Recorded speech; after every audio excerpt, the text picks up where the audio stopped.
Yo, come check out Knicks After Party, late nights on Lawrence Tears with your man Subliminal 209 and friends. Come through, get dope Knicks content. You never know who's going to stop by. Come hang out, have a good time. Knicks After Party. Don't miss it. Yo, you're rocking with Knicks After Party on Lawrence Tears with Subliminal 209.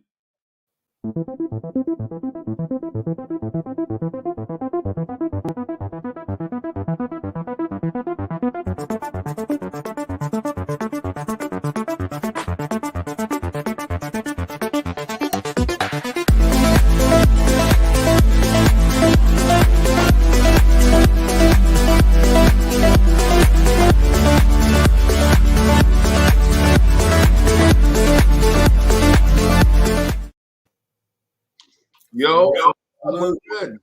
What it do, Aunt? Man, what a roller coaster of a ride tonight. You know what I'm saying? We was up and ready to rock, and first half was crazy, and then we got let down. Yeah.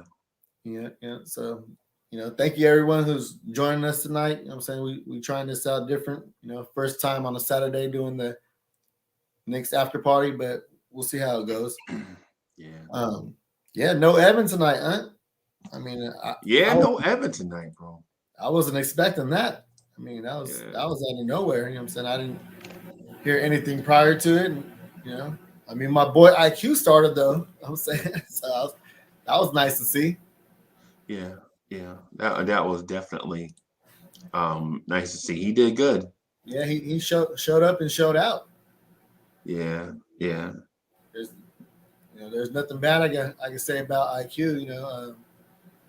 He's kind of playing out of position, like I mentioned before. They're asking him to run a point now, and he's more of a microwave scorer off ball. So, yeah. You're asking this kid to set up the dinner table, you know what I'm saying, and get everybody else involved.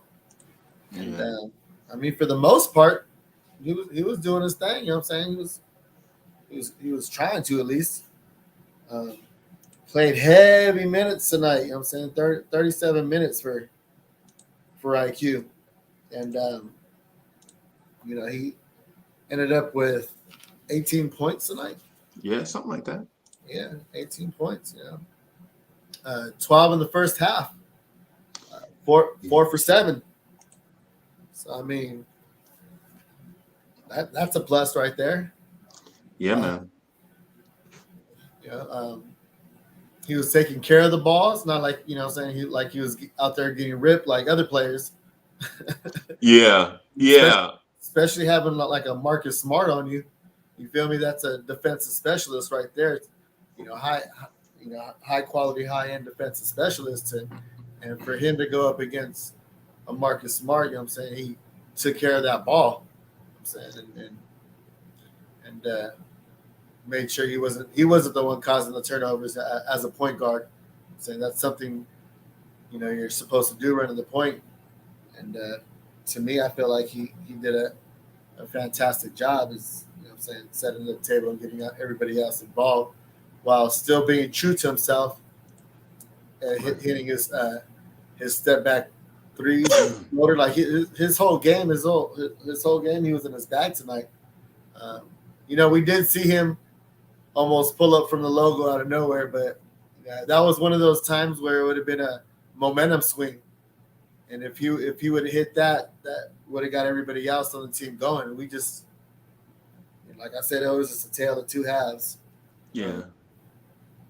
Everybody started the game engaged. Everybody was very active. Offensively, there were emotion. The ball was not stagnant. I'm saying people were trying to get others involved and making those extra passes.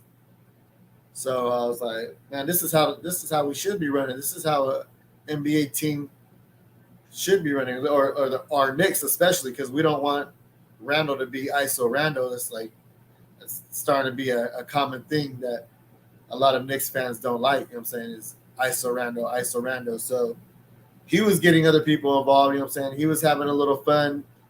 Dribble penetration, looking for IQ or Burks at the tray and kind of going between the legs and passing it to him. So I was like, cool. You know what I'm saying? He's getting others involved. He's not worried about getting his own points because we needed those points knowing Evan wasn't going to be there. You know what I'm saying? Like we were thinking, okay, RJ's, had a clutch game last night, but he was just clutch. I mean, not last night, but the night before against the Celtics, he was just clutch. He was man. But still, man. Listen, the team is trash. Right. The team is, bro. I feel you when you want to go with the positive vibes and stuff, and I wish, right. Mm-hmm. But bro, quickly really didn't set up that great of offense. I heard a few Knicks content creators say that quickly looked good and all that stuff, man. But listen, the team had 41 points at halftime, and 42 points at halftime. Yeah. In a modern NBA, when is that ever going to be good? Right? I mean, a team scores 42 points at halftime. Against a team that plays defense, but come on, this is not the bad boy Pistons we talking about. And IQ was supposed to be a scorer and all these things, man. It's a lot of stuff going on, man. I wish it was. Yeah, but we held them to 44 points though, so there was only up 2 points on us at halftime with two superstar wings with the Tatum and the Brown though. So you can't be mad at that we only scored 42 and when they only scored 44 and we was right there with them the whole time. You know what I'm saying? Both those cats with the Tatum and the Brown, they only had 9 points apiece. And who had 12 points by halftime? IQ had 12 points by halftime. RJ had 10 points by halftime. You know what I'm saying? So we had beat them by points as far as their two dynamic duo scores. You know what I'm saying? We kind of held them in check. You feel me? But it turned into it, like I said, it turned into a tale of two halves. You know what I'm saying? Yeah. And we're looking for our fearless leader to to show up and show out, and he just wasn't there. He wasn't there. He just didn't have it. His shot is not going, and it's all short too, man. I think this dude carrying the load of an NBA franchise is hard, right? I'm gonna tell you. Look what he just went through, huh? Look what he just went through. You know what I'm saying? Yeah.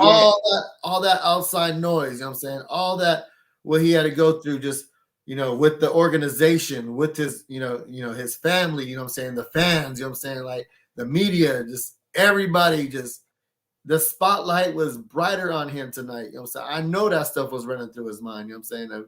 And playing the exact same team that he just man, he needs some. Randle needs help, man.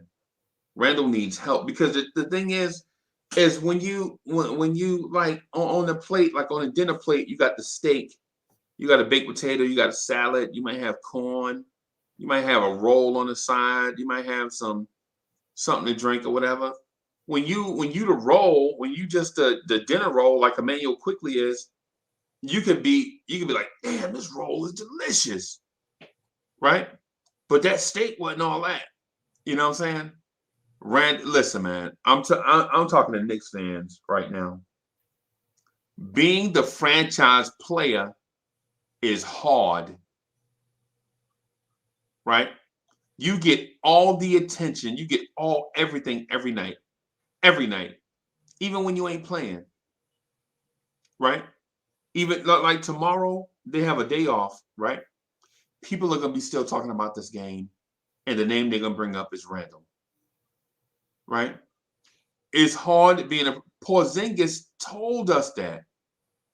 Porzingis, when he was here, he told us that. He's like, yo, being a franchise player, man, is hard, man. Yes, I'm tired.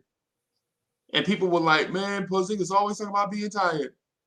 Bro, it's hard, especially in New York. Right? It's man, being a franchise player is hard, man. You know what I'm saying? And I know, and fans are gonna be like, well, Randle need to do, man. No, listen. Even Superman was part of the Justice League, right? Even Superman was a part of the Justice League, right? People have to step up and do more stuff. And we can't expect a 250-pound power forward to create shots for people, rebound, stay on the glass, protect the rim, stay healthy, and get his own offense. It's crazy that we would, now if is Randle the franchise, look, I like Randle. I'll rock with Randle. Is he in a bad stretch? Yes. Right? But should he pass the reign of franchise player to Emmanuel Quickley? Is Emmanuel Quickley ready for it? No. Is RJ Barrett ready for it? No. Is Obi Toppin ready to be the best player on this team yet? No. Right now we gotta go with Randle, bro. We got to ride with Randle because nobody else is coming through that door. Right? And listen, stars around the league, they know this. That's why they don't come here. They know it's hard being a franchise player in any city, right? But coming to New York, that's times 30, right? Every shot you take, every step you take, every move you make, somebody watching you, right? In New York, bro. And so I get it. I get the thing with Randle. He tired, man. He getting worn down. People booing him and all kind of stuff. But bro, ain't nobody else coming here to do that, man. We got Randle. You know what I'm saying? So he'll have 6 turnover games. Yeah, he'll have 6 turnover games. Right? Bro, Sub, I'm telling you, man, this roster is not as good as what I mentioned it on the Knicks Morning Drive. I think this is a lottery roster with a whole bunch of dudes that are playing really hard. Right? Because if you look at it, Derrick Rose, in my opinion, Derrick Rose is washed, right? That's my opinion. And I like Derrick Rose, right? Taj Gibson is washed, right? Kemba Walker is washed due to injuries, in my opinion, like Derrick Rose. Like they are not the same players they were when they were 25, right? Yeah, most definitely. Right. When Derrick Rose was 25, he was a different type player. Right, when Kemba Walker was 25, he was a different type player. But now these dudes ain't 25 no more, bro. They got 1,000 miles on them, and they in their early 30s. You can't expect them to turn back the clock, right? So we got Randle, man, and then we have Randle. And for instance, give you an example. Tibbs only had faith in 8 people. He only played 8 people for the most part during the game. Yeah. You know what I'm saying? He's playing Taj 18 minutes out there. You know what I'm saying? When we have a young, stud on the bench and a Jericho Sims who could give you those same types of screens that Taj gives you and give you that energy, and he's able to go out on the island and guard wings, things that Taj ain't able to do. Taj gave you 18 minutes but 0 points. You know what I'm saying? So yeah, Taj shouldn't be getting these minutes, man. Well, and so give you an example. What about Mitchell Robinson? I mean, as far as the gameplay today, he pretty much was, even with the Robert Williams. You know what I'm saying? They're both similar on what they do. They're both rim runners, shot blockers. You know what I'm saying? And they just basically had the same stats, but Mitch was, his stats were towards the end. He was doing a lot of cleaning the glass towards the end. So but like you said, that's what we're missing. You know what I'm saying, with this roster, and I mentioned that before, is a stretch 5. Why do we need our best players in Batman and Robin? What about Obi at stretch 5? Obi's soft. What are you talking about? He can't guard a man. a He's five, 6'9". He the same height as Robert Williams, bro. He jumps higher than Robert Williams, man. He more athletic than the dude. It doesn't matter how high you jump. It matters how you use that athleticism. You know what I'm saying? Why aren't you going baseline, cutting it, and using that athleticism to time those boards? You know what I'm saying? Why do you? He didn't score tonight, but in 9 minutes you could have grabbed, you know what I'm saying, more than 2 boards and go out and get those. You know what I'm saying? He avoids the contact instead of going out there and getting yours and getting those boards and going through people. He just chooses not to go through people. He chooses to avoid the contact. You know what I'm saying? You might not flush on somebody, but you definitely gonna get to the line, you know what I'm saying? And maybe that'll get you going.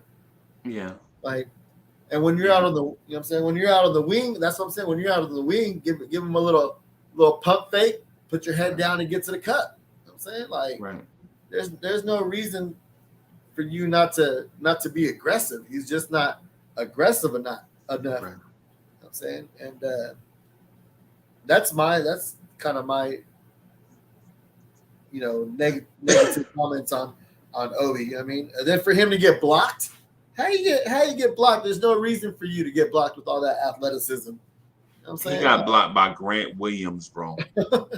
Dude, Grant Williams is not a. Come on, man. Come on. You know what I'm saying? I know Tibbs didn't want to run a small ball lineup and put Obi out there, but in my opinion, it's because he don't trust Obi no more. Like, he was like, yo, I tried this Obi mess. It's not working. I need somebody else. Basically, what it looked like to me. I tried it. It don't work. Bring in somebody else. Right? So it's in my opinion, man, the roster construction is bad right now. They can't figure it out. We hope they figure it out, man. But I mean, RJ can't even go to the basket because there's a big just sitting there. That's what I'm saying. You know what I mean? And Randle's the same way. Both of those guys play bully ball. You saw that the game before when Randle decided to put his head down and get to the cup. He didn't care that Robert Williams was down there. You know what I'm saying? Right. He was challenging him every time. You know what I'm saying? Right. And if we have a stretch 5 that gives our players, you know, that their best attribute is to get in the paint and put their head down. And if we have a stretch 5, we don't have nobody clogging the paint. Right. You know what I'm saying? So there's options out there. You know what I'm saying? You just got to pick up the phone and make some calls. Man, it's frustrating to me though that all of this is going to be put on Randle's shoulders. You know what I'm saying? Everything. Every people out there, they're going to be like, yo, Super Randle did such and such. Super Randle did this. Super Randle don't do that. Super Randle body language is terrible. Super Randle this, Super Randle that. But they won't say nothing about our big keeps another big in the paint. Our point guard rotation has been just that, a rotation, right? Nobody at small forward, right? And to think that Evan Fournier and RJ as a 2-3 combination is effective is crazy. Yeah, our roster is poorly constructed, you know what I'm saying? No doubt about that, you know what I'm saying? But at the same time, you know what I'm saying, when the game starts and you laced up the sneakers, you got to go out there and perform. You can't be out there lackadaisical. You know what I'm saying? The beginning of the third quarter, you know what I'm saying, RJ gets ripped twice by Smart in back-to-back plays. Yeah. And then, you know, Randle does the same thing. So that's what I'm saying. Like, there was no energy in that third quarter. So what's your excuse on energy? Like, you can't bring your energy to the game. You know what I'm saying? Like, why did you check out is what I'm saying. Right. Because, you know, being a franchise leader, you're supposed to, look what RJ did last game. He kept putting his head down, getting to the cup. Yeah, he was getting blocked. You know what I'm saying? But he was still being aggressive. That's all we're asking. What are we asking for as Knicks fans? You know what I'm saying?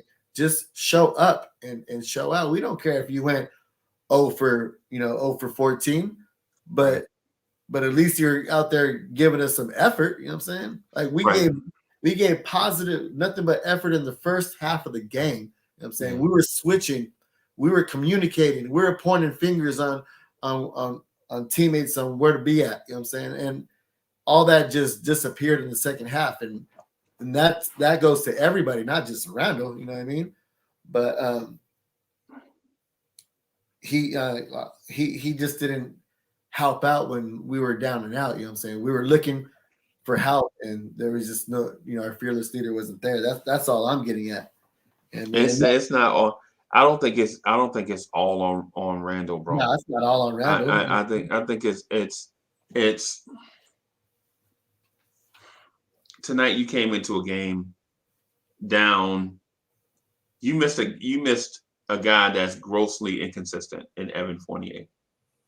Right? When you start looking around, when the other team start punching you in the face and you looking around for Evan Fournier to help you, bro, all hope is lost, in my opinion.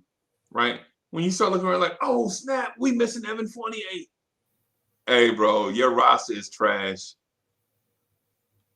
You know what I'm saying? Yeah, you're right. And so I just want to recap the season, right? So we beat Boston in overtime, right? First game of the season, right? Have we played them 4 times yet? It sounds familiar. It sounds like we have played them 4 times. I'm not too sure on that. So just to recap the season though. We start off inconsistent, right? Oh, we start off on a high note, beating a long-time rival, right? We had a huge lead. Our point guard in that game, Kemba Walker, turned the ball over 3 times down the stretch, like he was playing for the Celtics. Remember that? Yeah. When we had a huge lead, and he tried to give the game away right at the end. He tried to give the game away at the end, right? Mm-hmm. That right there, we should have let us know where we were as a franchise. Like,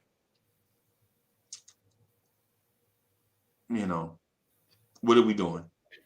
Right? Yeah, no, I wasn't a Kemba fan, you know what I'm saying, from that point and the points after that too. And I'm ready to get rid of him too. I've been ready to get rid of all those guys. Everybody that wasn't on the roster today can go. You know what I'm saying? Right. And bring other guys in. Bro, yeah, I ain't even gonna lie to you, bro. I ain't even gonna lie to you. I'll tell you this, right? I'm gonna be real with you. This is a lottery roster, right? A lottery roster that Tibbs and some great a lot of luck have gotten us to the point where we're 19-21. Because I could see this team winning maybe 13 games. But when you look back at stuff like Evan Fournier having a career night and RJ Barrett hitting the game winner, right? When you look at the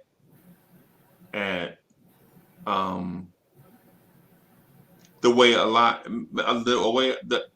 we were fortunate in a lot of wins, right? And so I'm not down on the team. I'm not down on the players. I'm really down on everybody else not stepping up. Because I'll say this. You can say what you want about Randle, not you, Sub, but in general, people can say what they want about Julius Randle. But superstars usually have at least a decent supporting cast. It don't matter who you talking about, right? I'll give you an example. Steph Curry won championships, right, with a great supporting cast. Klay Thompson towards ACL and Achilles, they were in the lottery.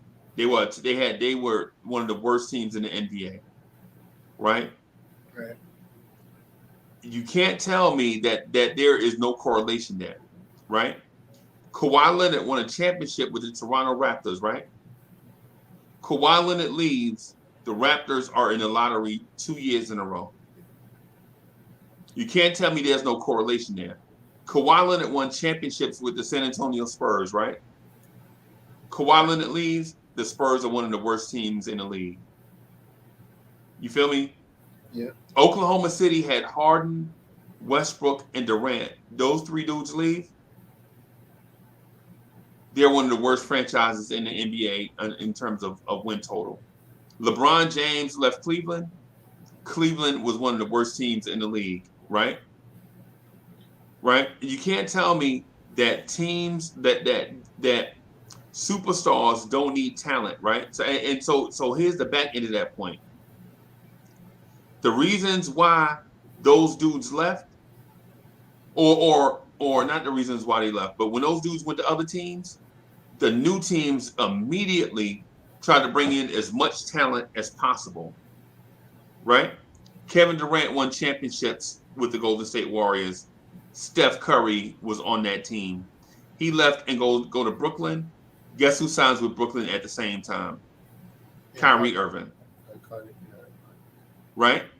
Right? Oh, look who here! Look who here! Bam, bam! Eddie C is in the building. The basketball zombie. What's good? Yo, what's going on, Freezy, man? Long time no see, bro. Yeah, long time, man. What you been doing? Counting money? I guess so, man. Been working really hard, man. Just after the Christmas, getting the Christmas present, but back to trying to save up money for for the rest of the year, I guess. Trying not to waste all the money that I get. Yeah, man. Yeah, man. Yeah, man. Hey, so I was making a point about superstars needing talent, right? Like every superstar that you look at right now has talent. Like, give you an example. LeBron has AD and other talent, right? Harden has Durant and Kyrie Irving. They superstars. Giannis has Middleton and Drew Holiday. Chris Paul has Devin Booker, right? Who does Julius Randle have? R.J. Barrett. R.J. Barrett. Man, it's really tough because even in himself, I don't think that Julius Randle is a superstar per se. You know what I'm saying? He's our star, but because that's just the way the chips have fallen. But superstar, I don't know if he's that. Um, I think that we've through the past years we've done so many mistakes to ourselves. We've shot ourselves in the foot so many times that it's really hard to come back from that. It doesn't matter if you're on the top 10 or the top Forbes team in league. Um, Winning is what makes players want to come and play. You know what I'm saying? What makes players want to say, all right, I want to go there because this team plays well. They have great coaching. They have, they've been winning for the past 3, 4, 5 seasons. They have talent on the team, and we just don't have that. No, We we just don't don't have no. have that. We have a lottery team, right? We got a lottery roster that Tom Thibodeau is dragging to respectability. Bro, this team ain't nah, man. Nah, man, we ain't. Yeah, man. And I don't even know how last year went down. I get a lot of people like to point to the pandemic. A lot of people want to point to there was no fans in the stands. But you still got to go out there and win the games. Even with this loss, I think we're still tied with the Boston Celtics record wise. You know what I'm saying? Yep, And these two guys have two All Stars on their team. These guys have a pretty good role player in Al sure. Horford and Yeah, Robert Williams. yeah. You know what I'm saying? And we don't even have a third of that. I think. You know what I'm saying? R.J. Barrett isn't better than Tatum or No. um Brown. or Brown, and Mitchell Robinson is not better than Robert Williams. Now, as I say that, I thought of something that I had said back in the day that I was like I told somebody that I don't know if it was here, I don't know if it was somewhere else, but I said that I don't think Mitchell Robinson deserves a Robert Williams contract, and I was like always freeze. I was shut down like you crazy, like Robert Williams is trash, and you can see now Robert Williams has consistently outplayed Mitchell Robinson these past two games, and you can see the difference that he makes for the Boston Celtics, right? So, um, again, I want to make that point. What's going on? What's going on, my dude? Yo, I what want to up, make fellas? I see it. I knew it was Yeah, I coming. can't. I gotta. Dallas with I the can't. Dallas with. Yeah, Did they give a 50 burger today? yeah. And Dak Oh Prescott, man, takes a lot of heat. And I'm sorry. Let me say this real quick. 30 seconds.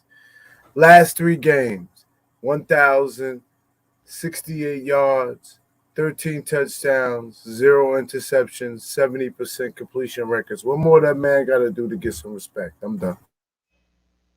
facts. So yeah, going back to my point of Robert Williams, I was matching him up with Mitchell Robinson. And it just goes back to why we always have this debate about should we be paying Mitchell Robinson, you know what I'm saying? And at the beginning of the year, you know, the threshold was the Robert Williams contract. And now you can throw that out the window, man. Robert Williams, again, like I just said, man, has outplayed him. Um, he's more consistent as a basketball player, and they're I think they're the same age. Um, And yeah, man, I think we should use that money to fortify other parts of our team, as in wings or the point guard position, which is our main Our our point main guard's hole. trash. Our point guard, and I'm sorry, I don't mean to say trash, Subliminal. What I should say is our point guards are not modern. How about that? But But if I, even want this, to, Freezy, I don't know if you just saw the Miami Heat game. They played against the Phoenix Suns. And is Tyler Hero to you a point guard? No. no. But if you watch this game, he was playing the point guard position Yep. to a T. Yep. To Yep. a Well, T. well, what And it I don't is. know if that's hold on, let me just finish. I'm I don't sorry. I'm know if sorry. that's the culture of the basketball team, the Miami Heat basketball team, or did he have that in him? And I think is the latter. You know what I'm saying? So even if we don't have per se the best type of point guard, we can't establish them. We can't breed them. You know what I'm Right. saying? We can't put that game in them and say this is what you got to do, because this is what we want you to do, and that's it. You know what I'm saying? Because to me, Tyler Hero's a shooting guard, but he was playing the point to a T. Kyle Lowry, like always, point guard by definition, but is always on the two guard side, just waiting for the ball to get swung and do his thing. So that's it. You can go, G man. Uh, No, yeah. and it goes to what you say because we say a point guard. That's what we're looking for, right? Because that's what the talented and the safe thing to say. But actually, what we need is a lead player, a lead person. We could put the ball in their hands for 10 seconds. And that's what they found out. You could let Tyler Hero dribble the ball for 10 seconds at the shot clock, and he won't get the team in trouble. Good things will happen. And we don't have that player. We don't have anybody that could dribble the ball for 10 seconds and go to different places on the court and make people play other players better in the process. And so that's a good point, Eddie C. But No, that's 100. let me Yeah, say yeah. this on my way in the door. We say we don't know the vision of the team. Management's not talking. But Freezy, it's not fair. It's not fair to no Knicks fan. Everybody questioned Dolan's back in charge of the organization. Yeah, Danny Landis. Yeah. Danny Landis. There was Dolan Isn't and it? there was Dolan and there was Perry, right? Mills was finally fired, right? Or demoted to another position in the organization somewhere else in MSG somewhere else, right? Am I right?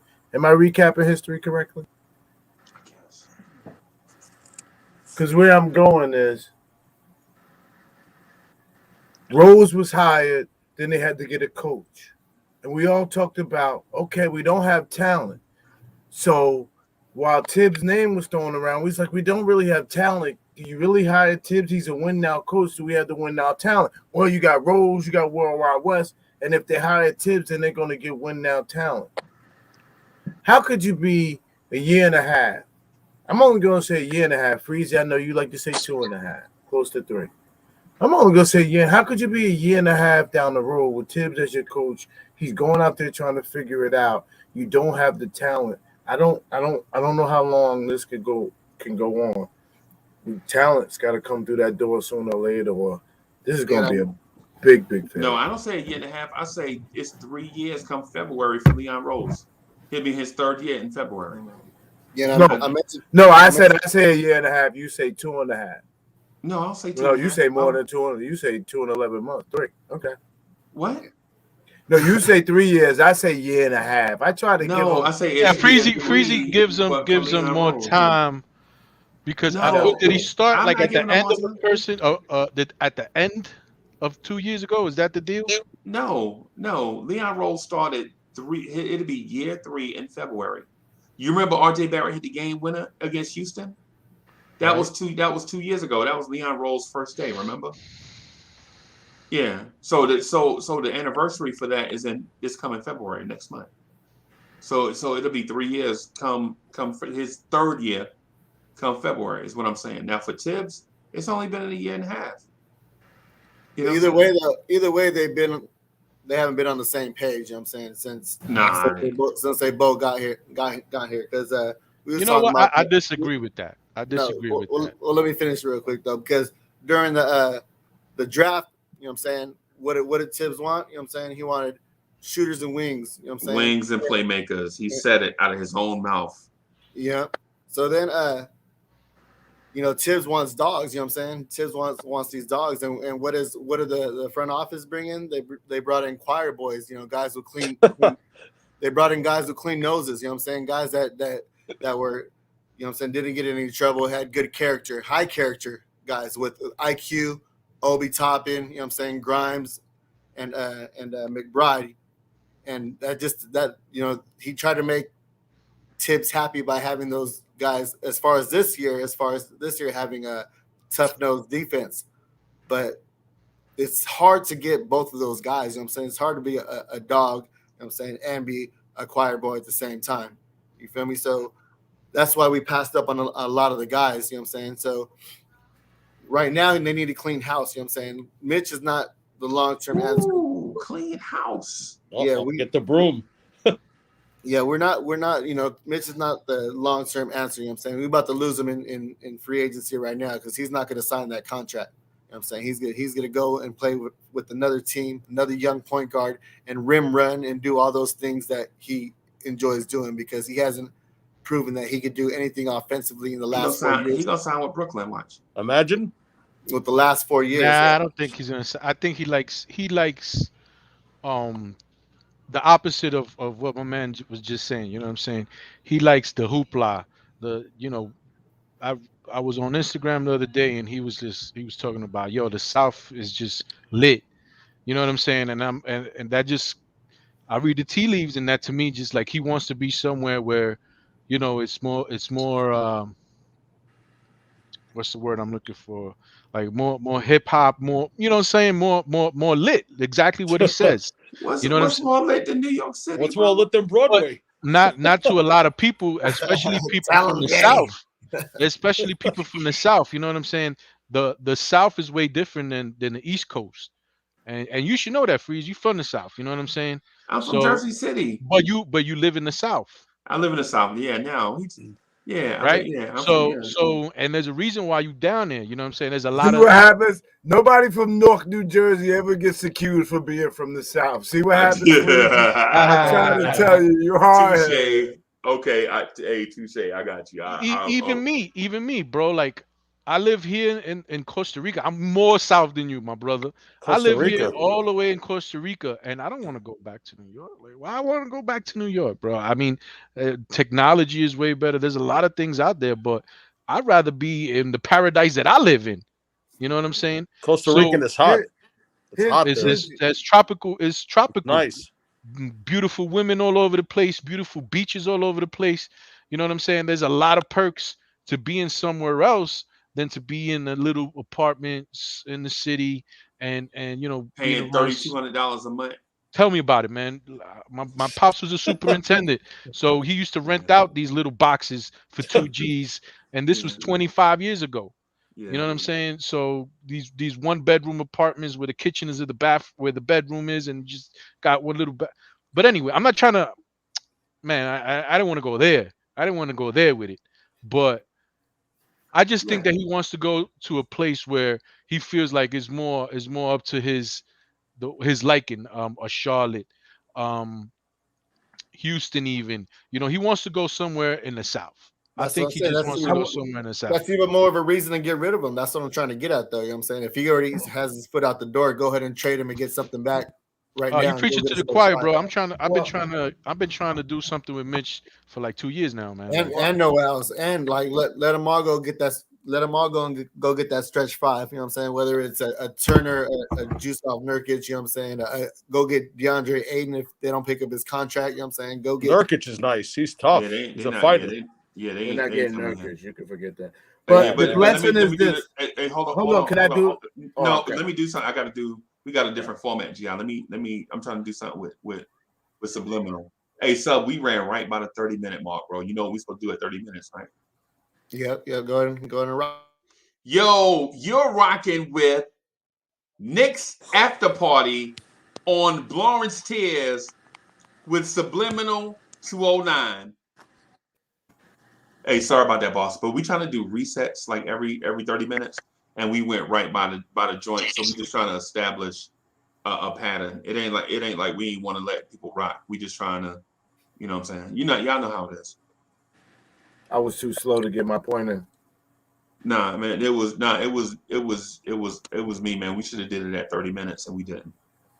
But it is what it is. We work it. We'll get it right. We'll get it right. So we was talking about getting rid of Mitch and then going to get some kind of stretch five. You know what I'm saying? I don't care what it is, whether it's a stretch five, a small forward, or a point guard. Just go out and get something right now, solidify one of those positions. I'm saying that's kind of where I'm headed at right now. The blessing though you have in for Mitch is that he has to get his bag. In order to get his bag, it's a sign and trade. It's not going to be a lot of teams out there, the teams he wants to go to. So he's always going to come back to the Knicks. And the Knicks are always going to be willing because we're going to want to be in talent acquisition. So I am 90% sure that Mitch will not leave this team without us getting something for it. So, that is the upside. But let's just hope whatever we get for it makes sense. That's my only fear. Okay. Agreed. Yeah, I mean, and there was also another point that I wanted to make, but it kind of gets skewed because of the timeline that Freezy puts on Leon Rose, and like I'm more inclined in the timeline that GI has, the 1.5 year, and to me he's still learning on the job, so the moves that he's made has been boring. You know what I'm saying? I know it's been boring. It's not what we want. It's not the splash, but I don't know if there's an other way that you want a rookie general manager to go about it, because if you make that splash and you fall on your face, you out the door. This way he's kind of like hedging his bets a little bit. You know what I'm saying? Not going too far. He made the great Derrick Rose deal. He's done other small deals. Look at Fournier. Fournier scored 41 points. Like, he's getting to the point where the money is valuing the money that he made is like getting up there to like it's feasible. You know what I'm Now, saying? Fournier is falling on your face. That's falling on your face. I guess, but if he puts, like, basically he won that Boston game for us, I think. So if this player to me, if Evan Fournier gives me another 3 to 4 games like this where I can say he won that game for us, I would say he's feasible for the price that we got him for, which is 3 years, 50 something million. I'm still on the. I mean, everybody, and you can disagree. I guess it's not written in stone. I'm not 100% backing that, but it's just a thought to say it wasn't really, really, really that bad. You know what I'm saying? It wasn't no Joakim Noah. Right. Everybody that wasn't here on the court today, not on the court, but on the bench too, could go. You know what I'm saying? Noel's could go. what I'm saying? Fournier could go, Kemba could go. You know what I'm saying? All them cats could go. You know what I'm saying? Just and let Jericho Sims be the backup center while bringing in a stretch five. You know what I'm saying? What do we have all these draft picks for? What are we holding on to these picks for? Let's go make a move and quit being scared. You know what I'm saying? Yeah. If there's people on the chopping block like a De'Aaron Fox, why not go out there and get them? You know what I'm saying? Now your point guard position is solidified for the next 4 or 5 years. What are you waiting for? Yeah. That's mind-boggling. What are we waiting for? Danny, what are you, GI? What are we waiting for? Why do we have to wait? Why is these dudes waiting to go get more talent? I don't know, Freezy. It's the $1 million question. What are we waiting for? And like, what are you testing Tibbs is? It has to be about Tibbs, right, and Randle, because while you wait, look what's happening to Randle. Right. Why would Randle wanna be here? Why would anybody want to be here? I don't. Fans are like, yeah, Randle needed to apologize, and I'm like, he has to apologize for going out there every night and being your best player that has no help, and and the ownership and management hasn't gotten him any help. He has no point guard, and he's going out there trying to be baby LeBron and he took you to a 4 seed, and he owes you an apology. Huh. Yeah. Only in New York. There was a tweet out there that not too long ago that said that Mark Berman was on a podcast with Doris Burke, and they said that the organization pushed him to make that apology. Organization. Oh my God. Yeah, the organization pushed him to make that apology. So Leon Rose and Scott Perry. I don't know if I think it's even higher than that. I think it was James Dolan. James. If James Dolan stepped in with a player, I'm because what people don't realize is these players ain't push up. They have a players union that even if you get close to the line, Chris Paul gonna be sending an email to your organization about how you better be treating the players right. You feel me? And so Right. if Dolan is pushing Randle to apologize and Randle has a grievance, you can best believe that the players union got Randle back. Now, if the organization investigated this thing and it was a Randle took a small thing and made it something big, then okay, right? But if this is somebody was abusing Randle and the organization made Randle apologize, the players union gonna have something to say. The players union be invisible until times like this, right? And if it's something fugazi, that's just more fuel to players around the league not to come to New York. Uncle Freezy, and I'm glad you ain't give up the microphone, because Randle has developed clout across the NBA. Okay, maybe he ain't the type of clout, but they like, okay, but Randle's getting there. He deserves to be treated right. And here we go. This is how we treat Randle. So I'm shutting up, Freeze, because you said it. Chuck, what's good? Chuck. What's up, everybody? How y'all doing? Good, what you mean? How we doing? We mad as hell. We're depressed. Come on. The letdown game, right, Freezy? Chuck, Chuck. Hey, y'all, how y'all doing tonight, man?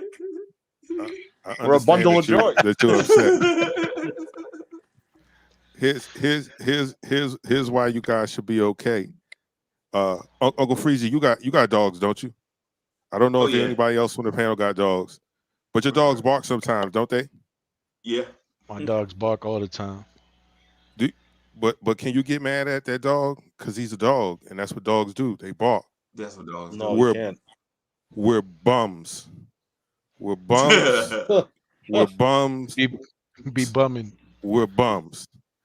So we can't get upset about us being bums. Right. We've said this numerous times. We don't have a superstar. We refuse to add someone of quality with Randle. Right. We're putting too much on the plate of RJ, who's still developing, and you can tell that he's still developing because he's not consistent yet, right? Right. Front office is not going to uh, do us any favors. They're going to keep fumbling Of course. until we get the right people in the front office. As much as some of us want to give them time, like I felt it was nonsense from the beginning. Right. Because if you're trying to build something that is sustainable and credible, you go hire those guys with real resumes. The people with real resumes that did come in, the Donnie Walshes and stuff like that, you use them to clean up your mess, and then just like a child, make a mess as soon as it's cleaned up. And it's like, how are you going to really put together a winner where you can't draft? I don't care what you say, they can't draft. Uh, there are too many draft miscues on draft picks throughout the years that set the organization back. You refuse to draft a point guard, especially when there was a draft full of starting point guards. But you Yeah. passed on that. You passed on that. You went with a guy that you could have gotten out of free agency or off of someone else's G League roster. No disrespect, but Obi wasn't the right pick for number 8. Sorry guys. Right. He just wasn't. Doesn't help this team. Um, he may flourish somewhere else, but he's not going to get that opportunity behind Randle. And with the minutes that he's gotten, it's not even inconsistent. It's worse than whatever could be worse than inconsistent. It's Yeah. non-existent. There you go. Non-existent. Yeah. There it is. But let me ask a question. That Yes, sir. draft, that draft when we drafted Obi Toppin, did anybody on this panel know that Julius Randle was gonna have the best year of his life? No, but I wasn't He was looking on to the trade he him was either. on the last year. He was on the last year of his contract, right? Like this was his like. No. No, this is the last No, he year. wasn't on the last year, and I knew. So why he had no draft capital? So why not get a point guard to at least make him look better? So if you had to trade him, you could get. So no, I was definitely not drafting Obi Toppin. He was absolutely not drafted. Then the So more I that he bought into dropped, it, bro. I was like, oh no, this can't be good for him that he's dropping. This is not a blessing for the Knicks. Hey, so no, so hey, the thing. subliminal. Can I have a minute right here, man? I'm about to have a breakdown, bro. Hey, Eddie C, listen, man. Let me do this thing, man. 60 seconds, I promise, and I promise I'll get out of the way completely. But I'm about to have a breakdown right here, bro. Because the thing is you root for a team so hard for so long, and they don't give you nothing in return, man. You know what I'm saying? And so I'm okay with that. I done been in empty relationships before. I done dated chicks, and the only reason why they was with me is because I had bread. I was really broke. I was fronting. I was really broke, but I was showing bread for them. You know what I'm saying? So they can be around, man. They was just around me because they thought I had bread. And when they found out that I was broke, guess what happened, sir? Bye-bye. They dipped, right? So I done been in bad relationships before, but this Knicks relationship. This Knicks relationship, bro, is worse than that. Because this Knicks relationship, they don't care if you broke, bro. They still want more. The Knicks still want more out of this relationship. I can't give. I don't have nothing else to give them, right? And the reason why I'm at this point at this point where I'm emotionally spent with the Knicks was because Obi was my last hope, right? Obi Toppin was my last hope, man. Like, yo, okay, I like RJ Barrett, man, coming out. I love RJ Barrett as a person and a player, right? But the Obi Toppin pick, with all this talent on the board, right? We needed a point guard, right? We needed a big that could stretch the floor, right? We needed a small forward. And we knew we needed all these things, right? The Knicks was like, no, we don't need a point guard. We don't need a small forward that can defend and shoot the three. We don't need a stretch five. We need another power forward. When at the time, we still had Bobby Portis and Taj Gibson in New York City, right? But instead of saying, hey, man, we got Bobby Portis and Taj Gibson here in the city, right? Instead of saying that, they like, yo, we know that. We know we got Julius Randle, Bobby Portis, Taj Gibson, and I think Mo Harkless was still in the city, right? These cats was like, I know we got 1,000 power forwards. Let's take Obi Toppin, right? So Obi can't play the three. He can't play the five. So in theory, he is just a stockpile dude. You hoped at the time that you picked him that he would become a superstar because he was NBA ready, right? And we get him, and guess what? He is not NBA ready, right? And I'm not knocking Obi Toppin or whatever. I'm sure he a good man, right? But last year, Obi averaged 4 points and 2 rebounds.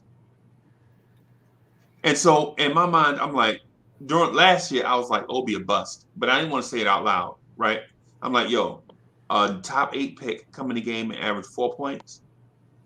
He trash, right? Because you're supposed to just get that off of some type of first round talent, right?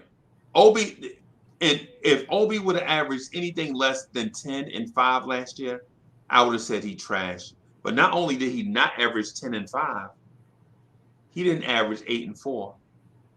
He didn't average 6 and 3.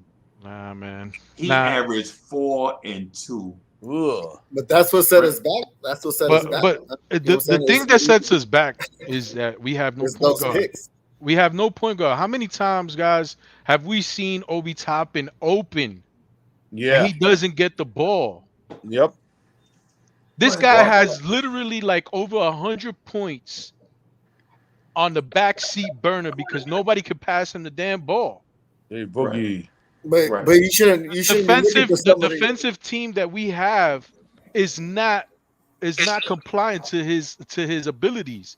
He's a fast-paced power forward who needs to be played in a fast-paced team that can run up and down the floor, and he'll give you highlights galore. Right, but he's not a defensive. But what if the team is not built like that? Then what is he going to do? But is that his fault? Did he pick the Knicks or did the Knicks pick him? But Eddie, see, here's the problem. Here's the bigger problem. RJ would play better with a point guard.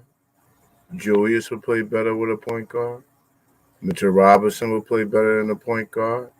So that's for everybody. Everybody would play better. And the fact that there's 6 other players that would play better with a point guard, you shouldn't have drafted Obi. You should have drafted a point guard that could have made it. At that point in time, I think is my thought at that point in time is Julius Randle's not going to be here past 2 years. So when Julius Randle leaves, who's going to take that position? The thing is that Julius Randle played out of his mind. And now you were put in a predicament where you couldn't let this player go for nothing. You know what I'm saying? He turned into the Kentucky Julius Randle. But all these years where he was going from team to team, even though he was putting up these types of numbers, these assists, these rebounds, he's always played like this, but he's never been able to put it together, and his head's not always in it. Case in point, what happened to him these past 2 days? You know what I'm saying? It got to him. Yeah. I don't want to seem like I'm battling you tonight, Eddie C, but you don't use a top 10 pick in the NBA to replace Julius Randle. Right. You still draft the position you need. It's still not a good excuse. The New Orleans Pelicans drafted Zion Williams to replace Julius Randle. Huh? No. Zion Williams replaced Julius Randle. No, Anthony Davis, bro. Anthony Davis was playing center for the most of the time. Huh? And it doesn't. But Julius Randle is the same type of player with Zion Williamson. They're very comparable, except for the But athleticism. that's Yeah, not. except for the yeah. But Except he for was already off the team. But Either that was way, the we type got of player they signed. The New Orleans Pelicans. I don't know if they traded him or they signed him to a contract. They every team has a prototype of what they like, types of players that they like on their team. And you can see that even when the kids come from college, the college players always seem to be similar. IQ is very similar to Tyrese Maxey. Malik Monk is very similar. These players that come from colleges, all these players are very similar because the colleges like to recruit these types of players. they have templates. Yeah, yeah. Right. They have templates, They're right? like scoring small forwards at Duke. The but New York Knicks template has always been scoring defensive centers. either way though, Point we guard got has not Obi really Toppin been and point Obi guard has not Toppin. really been that guy. For the New York Knicks has always been, the center position. That's why back in the 2 years ago when they wanted to take the number 2 pick, that they were talking about trading with Golden State, they weren't talking about taking LaMelo Ball. Who were they talking about taking? LaMelo Ball. I don't know, but either way, we got Obi Toppin. They were And Obi talking about Toppin is taking the supposed to be center that NBA Golden ready. States took. Yeah. Hey. So let me. Hey. So we at 1 hour right now. So let me do the thing at 1 hour. Okay. Go ahead. All right. So, yo, come check out Knicks After Party late nights on Lawrence Tears with your man Subliminal 209 and friends. Come through, get dope Knicks content. You never know who's gonna stop by.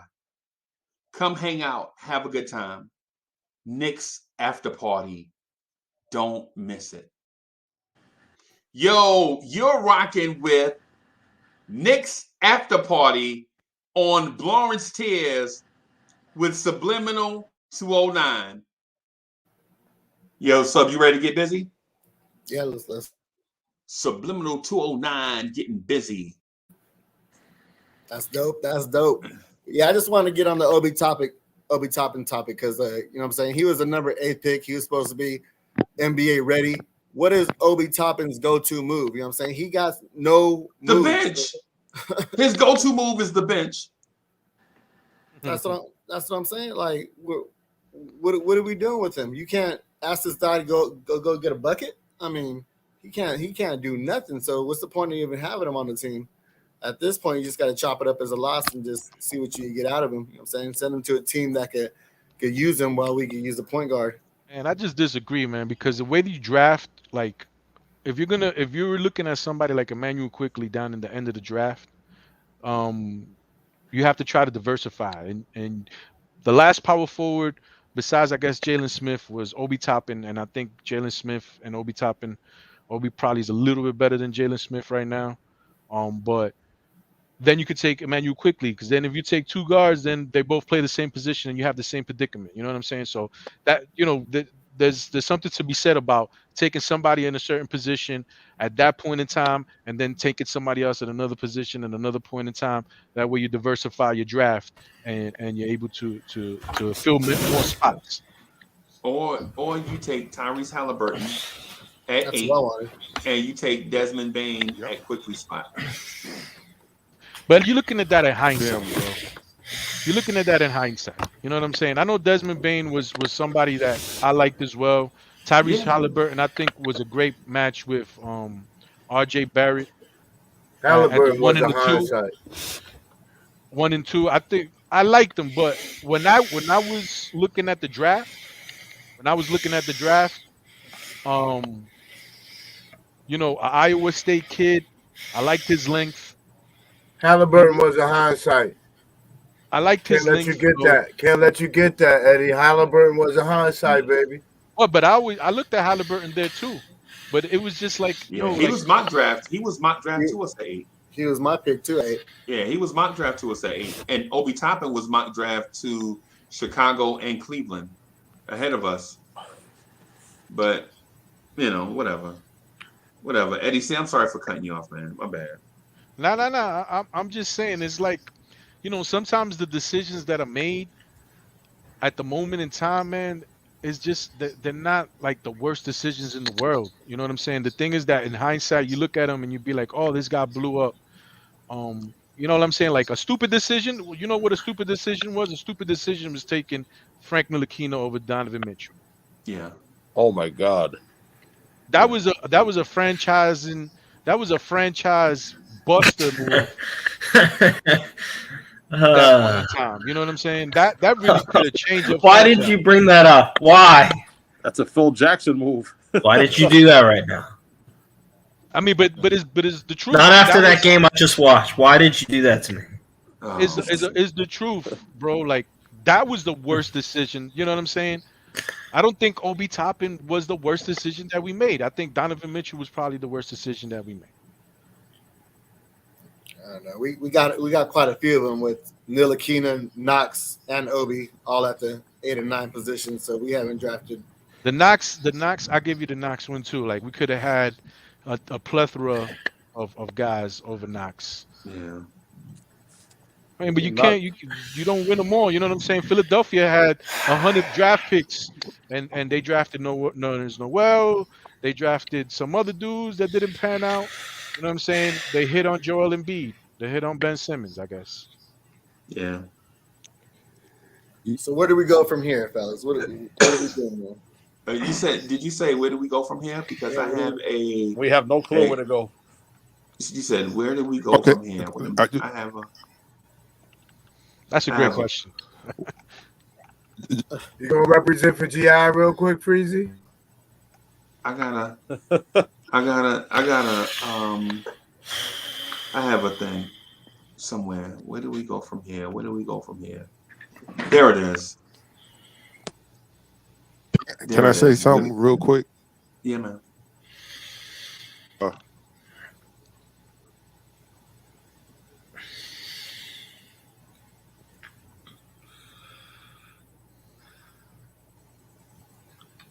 Yo, what I happened? mean, there's so many scenarios you can go with, and I'm kind of leaning with the ghetto intellect over there with the soft tank. You know what I'm saying? Like at this point, what are we doing? Just beating a dead horse right now. I mean, we're asking Alex Burks to be our third scorer. You know what I'm saying? And now putting these guys in positions that they're not normally asked to play. You know, all that, bro, we tie with the Boston Celtics in record-wise, and we're better than the Atlanta Hawks. Yeah, but it doesn't get any better, though. You know what I'm saying? We got a big stretch in January 23rd where we're playing against nothing but playoff teams back to back to back to back to back. You know what I'm saying? Yeah. And you expect this roster, the way it's constructed, to compete with those types of teams? Like, I don't know. I guess I'm just not that type of. I guess I'm not that type of Knicks fan that it's doomsday. You know what I'm saying? Like I want to give them a time for easy. We moved ahead. Yeah, Spree was. I'm my bad. Spree was good. I mean, Spree. Listen, this is about the time of year that you and I do predictions, like the positive stuff. Like, hey, man, listen, if such and such goes right, then such and such can happen. I ain't positive anymore. I want them all gone except IQ. Yeah. I'm done. I'm at the point where I don't like any of them anymore. I don't even like MJ Burks anymore, and that's hard. Oh no! Let me see if I have a breaking news one in here somewhere. What did you say, bro? I'm mad. I'm really mad. Did you just? Oh my goodness! I'm very mad. Hey, breaking news, man. You knew is off the Alex Burks bandwagon. Freezy, you knew they were going to hit us. You knew what had to be done. You got off to a good start, and then you went lethargic on me. There was a rebound in that game, Freezy, where Julius Randle went up like he was trying to get cotton candy. He didn't even jump. He was like trying to the ice cream man threw him a little ice cream, and he didn't even rise his feet. It was embarrassing. I was embarrassed, man. This is a professional basketball team on the road that had lethargic. They didn't play on a back-to-back. Where's the energy? Yes, I'm gonna boo Julius Randle because it worked. It was justified. It got him going. I'm ready to get rid of everybody. IQ's the only person on this team that is cool with me right now. I'm cool with it. If you want to trade everyone tonight, go ahead. I'm an IQ, even trade MJ Burks, trade whoever. Fire whoever you want. I am furious. Bro, why are you so mad? Because tonight was a huge game. No. Listen, because I know the stuff that happened tonight would get you upset. But clearly, there has to be, because this has to be the straw that broke the camel's back. Because one straw is not going to break a camel's back, bro. It's got to be. There's got to be a pile of other stuff, and the last straw is the one that did it. I just don't know where we're going, man. I don't know where we're going, and I don't feel good anymore. Last year I felt good. I felt there was a pathway to something. I just don't see it. I feel like we're at a dead end, and I feel like we have to make a choice to take either the red pill or the blue pill. Right. And right now I'm just sick of watching what I'm seeing. And maybe I'm overreacting a little bit, but they just don't look like they know how to play basketball. They can't guard they can't guard my grandmother. My grandmother moves faster than some of these people. Bro, did you It's see true. Did you see the play where Obi went to the basket and he felt like he got fouled? And he laid on the ground and complained for the foul, but the ball was dribbling by itself towards Jason Tatum. Jason Tatum looked at the referee like, is that a foul? And they said no. So Tatum picked the ball back up and dribbled back down court.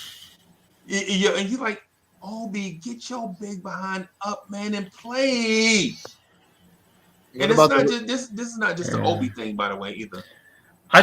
This game, like, I understand you don't put all your eggs in one game, but like this shows me something. Like, this is a true, like, yes, you had heart last game by, like, you got down, but you shouldn't have been down that much at home. You're at home. Like, we called you out. We called your character out, and you came back and won a game at home. Big deal. What were you going to do tonight to back it up? That's my problem with this team, man. Hey, Why was the rotation set at 8 though? Is my question. You know what I'm saying? Why wasn't Tibbs unleashing Deuce McBride to go out and set the table? You know what I'm saying, I don't know. Why wasn't Jericho Sims out there instead of old I think man? McBride's in the doghouse for whatever Reddick. reason. Yeah. I think he's in the doghouse. He did Yeah. something. He And did something about 2 games ago. Freezy swears that tell me that Tibbs is flexible. Tibbs is not flexible. Freezy, he's rigid as heck. Nah, man, he been running some sets, bro. He been running different un-Tibbs like offensive sets. And I think But if it was 100% up to Tibbs, he probably wouldn't even play Obi. Right. Yeah, I think the roster is trash, bro. I think the roster is trash, and not just trash because some players are not good. I just think the collection of talent itself is not gonna go. This front office is overrated. I think we fell in love last year and like we gave them free passes. This front office is overrated. That's the biggest issue I see. They sold us on Evan Fournier and all these guys, and we got nothing. We got absolutely nothing other than a couple wins against the Boston Celtics. Yeah. Mazel tov. I was not sold on Evan Fournier. I knew moving RJ to 3 was going to be a very tough time for the kid, and he's been fighting hard. I said Fournier would have to play out of his mind. You did, yeah. His mind.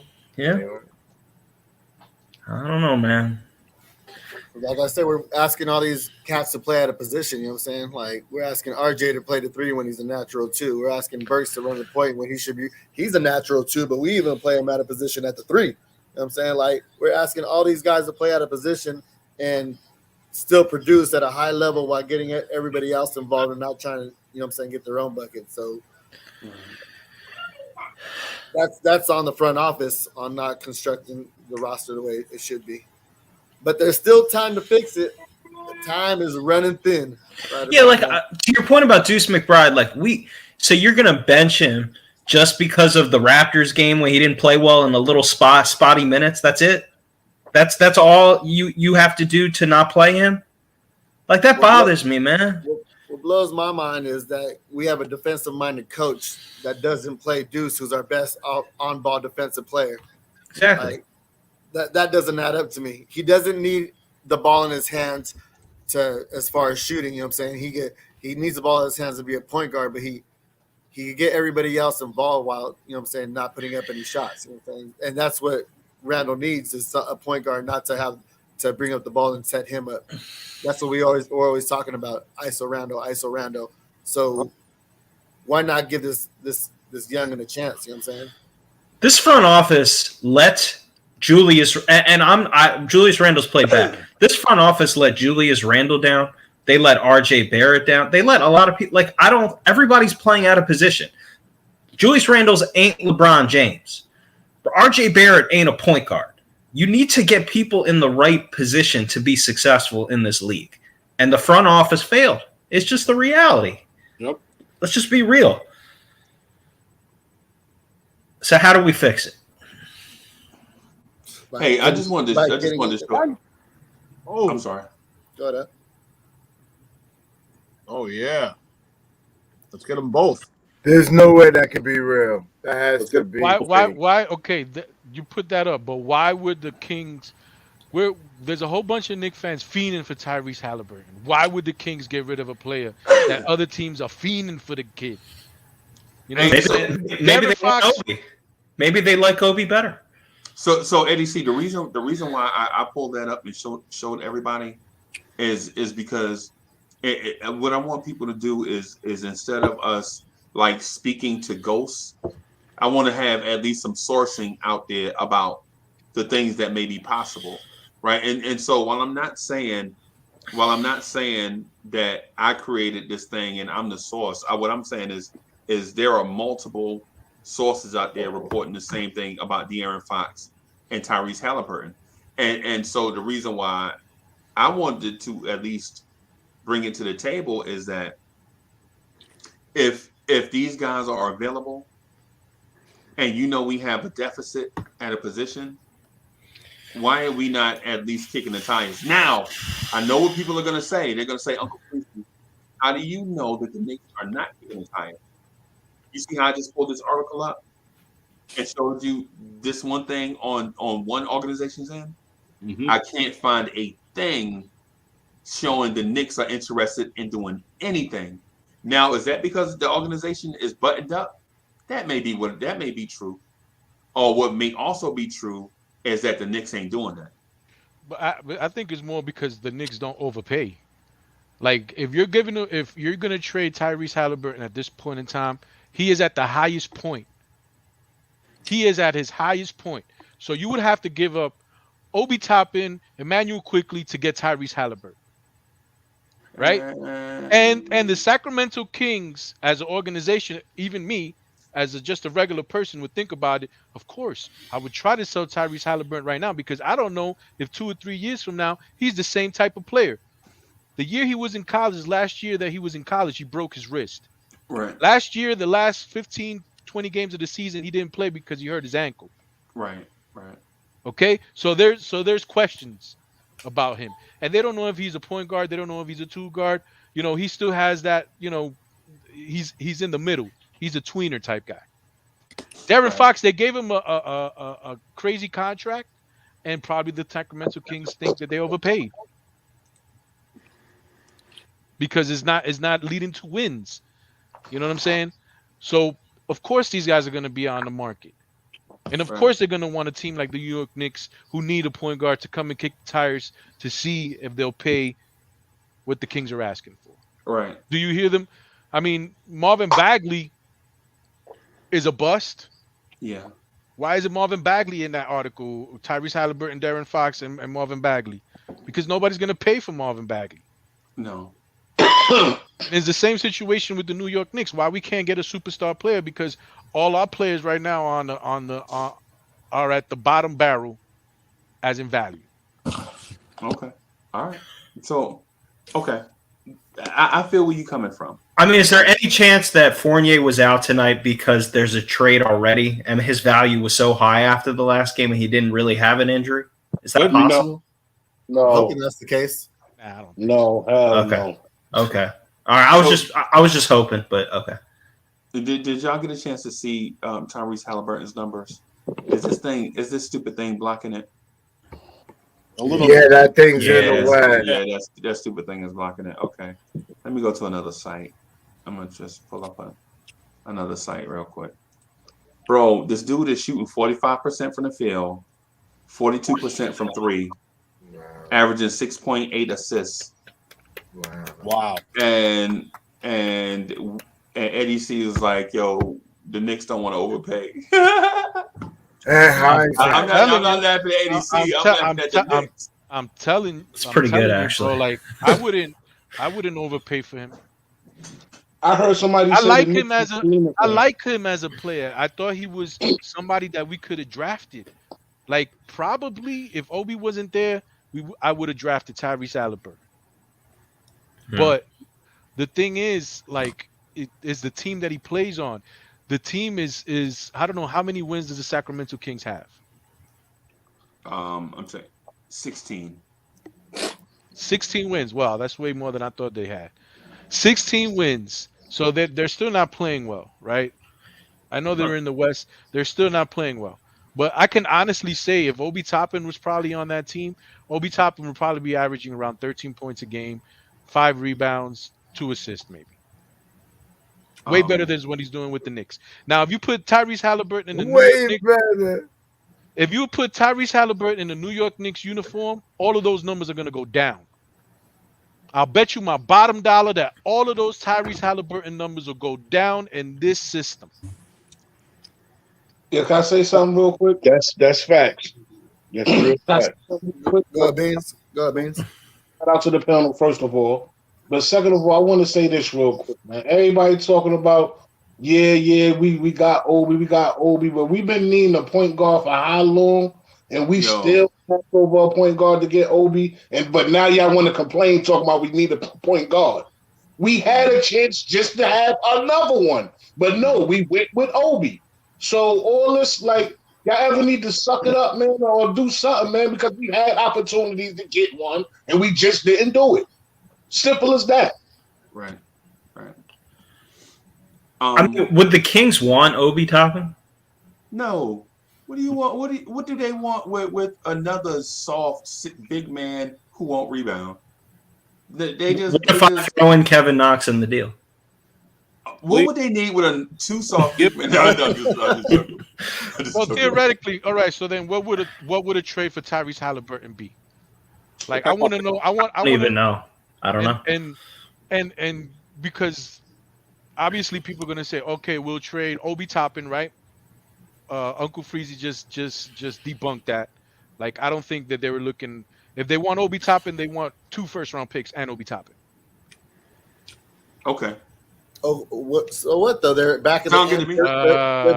They're back in the end. First-round picks that are going to be role players. Now we just got ourselves a solidified. How do you know they're back in there? We're playing like crap. How do you know that we're not going to be a lottery team? Wait, Eddie C, you can't say one thing and then say the opposite thing in the same live stream, bro. Either we good or we bad. I never said that we was good. So you said okay, all right, touche, good. Yeah, I mean I'm wrong. Then I think we're in the middle, which is the problem. But we don't have to give up these lottery picks. We're not good. We are bad, but we're not terrible. Like, we have a 50-50 shot to be in the lottery and a 50-50 shot to be in the playoffs. It's just like that. It's just like that. If you can win 3 or 4 games, you're in the playoffs. If you lose 3 or 4 games, you're in the back of the lottery. You know what I'm saying? There's still so much season to be had. You know what I mean? So I can't really say. I wouldn't give up a first-round pick right now. A New York Knicks first-round pick, I wouldn't give him. I wouldn't give it up. Because I don't know what that could be. Yo, man, Chuck be a fool, bro. Chuck be a clown. Chuck Hi, Chuck. Yo, but that's facts. We had the middle of the bottom. Salute, Chuck. It's my guy. Chuck be a clown. Freezy, what does Sacramento need, Freezy? They need help, bro. They need a lot of stuff. Sacramento's looking for first-round picks. They need everything. And Sacramento's looking like they'll trade De'Aaron Fox for Ben Simmons. You know what I'm saying? Type of deal. They'll trade a star for a star, and they'll trade Halliburton for picks. You know what I'm saying? They won't trade Donovan Mitchell because he's on a rookie contract and he's semi-decent. Davion Mitchell. Yeah, Davion Mitchell. You know, on the bottom of the screen where it said the Knicks needed everything in that draft when we were drafting. That's kind of like what the Kings need. Disrespectful. Yeah. Hey, Subliminal. So you got 5 minutes left, bro. What you want to do? You want to just rock for a while, or because you know? No, we get cut. We cut it in 5.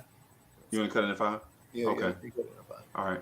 All right, everybody. So we're gonna do. So we just did a trial run here with the Knicks after party, right? Great job. Right after this one, because we were doing like production stuff. So right after this, though, we are doing the Knicks at Night podcast. So I expect everybody to come on over to the Knicks at Night podcast. We're gonna continue this conversation, right? Oh yeah. Because Jay Boogie looking at us like He's licking his chops. He's ready to go. He's ready to go. I could tell. That's the look I had earlier. Oh, I know. Go hit us with that. I've been patient. No, I'm good. I'm good. You know, sometimes, you know, I just, you know, sometimes when you just see me quiet, I'm brainstorming. Yo, I could be ghostwriting anything right now. You just don't know. So shout out to my man, Nick Nation, talking about Jay Boogie even fed up. I'm not fed up, dude. You know what I'm saying? I'm good with what's happening right now, even though it's not going in a good way. I can't pull no cards or say anything about this until the deadline is over. You know what I'm saying? After the deadline, then I can really, you know, voice my opinion and feel how I want to feel. But I do know some moves is about to be made. And I do know it's only 3/1 team that's doing anything in the East. You know what I'm saying? That's far from everybody. That's Milwaukee, the New Jersey Nets, and the Miami Heat. I don't even look at that Chicago Bulls thing because I know they're gonna crumble up in a playoff series. You know, you can look and play and be okay when you playing teams on the fly. But when you get, you know, in front of that same team, you got to see them every night, if not every other night. They're gonna be a different situation. I already know they soft. They don't like to be touched and none of that. You know what I mean? I know we just not far out of it, even though we on the outside of the 10th seed. You know what I'm saying? The playing. But some things can happen, and this thing can get turned over, and we can get the running downhill. You know what I'm saying? That's where I'm at. I'm not going to give up, you know what I'm saying, what's going on. I just need to see what's going to happen by the end of the trade deadline. Then I can voice my opinion if we need to continue on playing the youth or we going for it. I ain't going to never use that, you know what I'm saying, that T word. I turn it around and try to spell can't before I say it the other way, you know what I'm saying? But I got to wait to the deadline. Besides that, I'm good, man. I just be brainstorming. I might be writing a verse or bar or anything about anybody on this panel, man. Just because I'm quiet. Let me be, man. Yeah, man. I ain't seen Coach Zach. So I mean, seen Coach, you know, Spreewell so long. I might have to make a whole song up about him. Oh man, It's always a pleasure, man.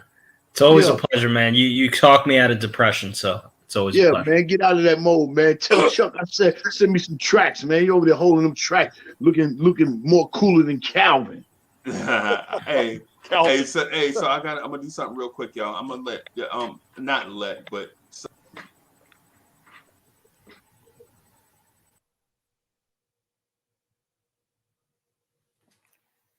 Sub, you want to wrap up right here? Yeah, you got a super chat right here, though. You want to reach a super chat real quick?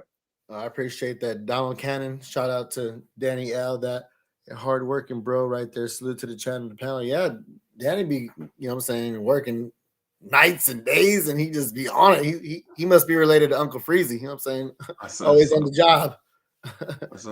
But yeah, I appreciate the super platter chatter. You know what I'm saying? And we gonna go ahead and move this to Knicks at Night right afterwards. So I'm saying don't forget to slide over there right after. So I appreciate everybody that came through and joined the Knicks after party. And see you next time. Appreciate the love. Salute. All right, y'all, come right over to the Knicks at Night podcast. Everybody on this panel, come on over so we can get back to talking, bro. Because Eddie C, I ain't finished. I need to hear Eddie C, what Eddie C got to say, and Chuck Allen. We out of here. Holla at y'all later. Peace.